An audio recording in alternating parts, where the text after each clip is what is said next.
Esse é um laboratório que ele foi montado com a intenção de dar oportunidade para o produtor, para que o produtor venha à feira e consiga ver um pouco do que nós estamos fazendo, porque normalmente ele não tem chance de visitar o laboratório, que é a maior parte. Então, nós trouxemos algumas coisas que são mais relevantes do que nós fazemos na outra parte.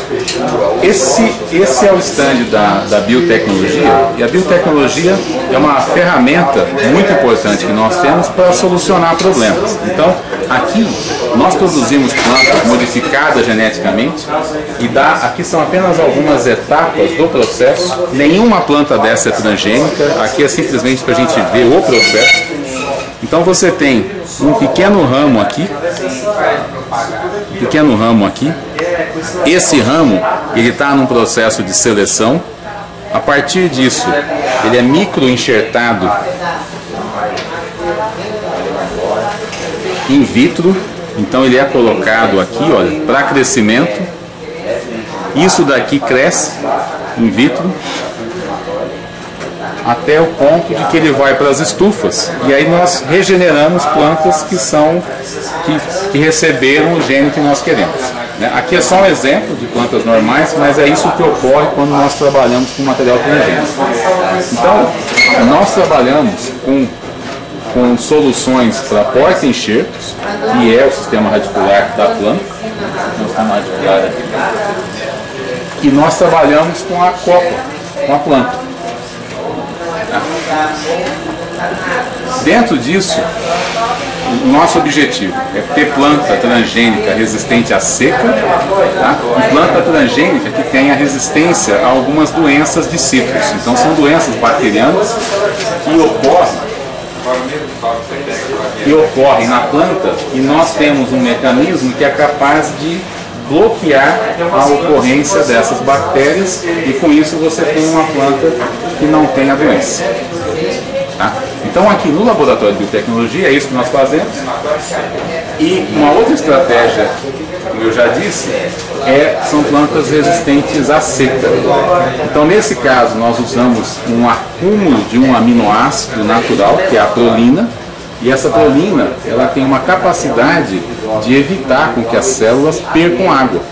Então, com isso, nós esperamos que ela tenha resistência à seca, à salinidade e a frio. Nós temos plantas de citros, de café, de cana e de trigo transformadas geneticamente com esse e com outros genes. Tá? Nessa parte aqui aqui é a Andressa, a doutora Andressa, trabalha com nematóide. Conta um pouquinho do que você não forma galho, mas quando já está tentando conscientizar o produtor do problema de nematóide. Muitos deles já vêm com o problema, tentando tirar dúvidas. E as principais dúvidas são o manejo de nematóide. Se eu já tenho, o que eu vou fazer? Então, nós aqui no Iapar, a gente tem um programa grande de incentivo ao manejo de plantas de cobertura, adubação verde, não só para melhorar as características físicas e químicas do solo, mas também o controle de nematóides. Então, o nosso foco é incentivar o produtor a fazer a rotação de cultura. Nesse caso aqui, você vai ter. Então, é sempre sistemático.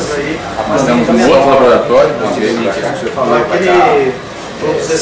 que é o laboratório de doença de plantas. Então aqui tem o Dr. Valdir, que trabalha com feijão, e ele está mostrando um exemplo aqui para os produtores de controle do mofo branco, que é um problema grave no feijão. Então vamos chegar aqui, desculpa, soja, girassol, canola e outras plantas hospedeiras desse pacote. E o controle disso aí? Controle. Uso de sementes sadias, o método ideal. Caso o patógeno já esteja presente na área, fazer tratamento com fungicida registrado para a cultura, feijão e soja. O único produto que está registrado atualmente é o Certeza. É a mistura aí do tiofanato metílico com fluazilina. Outro método importante, rotação e sucessão de culturas não hospedeiras. No caso, as únicas plantas que não são hospedeiras desse fungo são as gramíneas.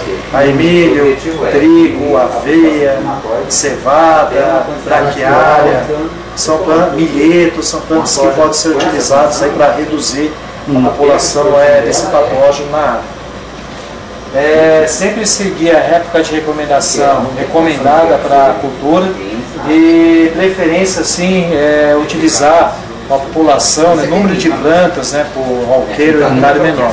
No caso aí do feijão, a gente recomenda usar espaçamento entre linhas aí em torno de 50 a 60 centímetros, que é o recomendado. Número de plantas por linha, o ideal é trabalhar entre 10 e 12. Se tiver problema com o mofo branco, procure trabalhar com 10 plantas por linha. O que acontece? Maior espaçamento, promove ventilação, reduz a umidade, que é o que favorece o fungo.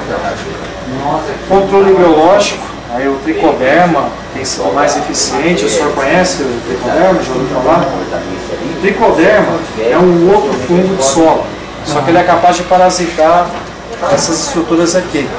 Consequentemente, ao parasitar, reduz a população desse fungo aqui no solo, então você tem menor danos causados por esse patógeno.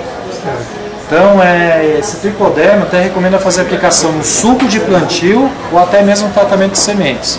Já junto com a adubação, no caso? Pode ser feito. Pode ser feito junto com a adubação. Então, aí tem dois produtos aí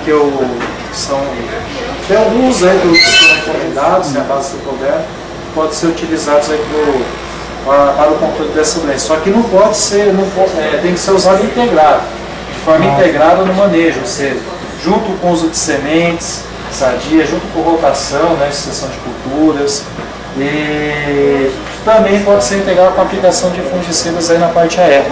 Pode ser feito, né? Pode. Então, vamos supor, o senhor vai plantar feijão ou soja.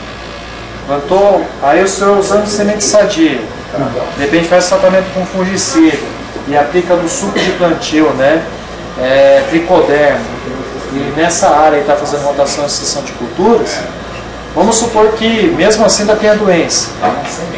Então, antes do florescimento, o senhor pode fazer uma aplicação aí de fungicida registrado. Então tem vários. Os mais efetivos aí são fluazinam, por exemplo, o Flauside, Cealex, Sumilex, que tem como composto ativo aí o Prosimidona e Prodiona. São fungicidas que podem ser utilizados para o manejo da doença, são os mais efetivos. Tem também aí o Cercobin, Cerconil, que eu tinha falado preventivo, também pode ser usado, mas desde que seja mais preventivo. Uma vez que já detecta os primeiros sintomas, esse fungicida não é tão efetivo quanto esses outros aí que é mais biológico, Então, são esses métodos de controle que podem ser empregados aí para controlar. Para controle do mofo branco. Então, nunca usar um método isolado, sempre integrado.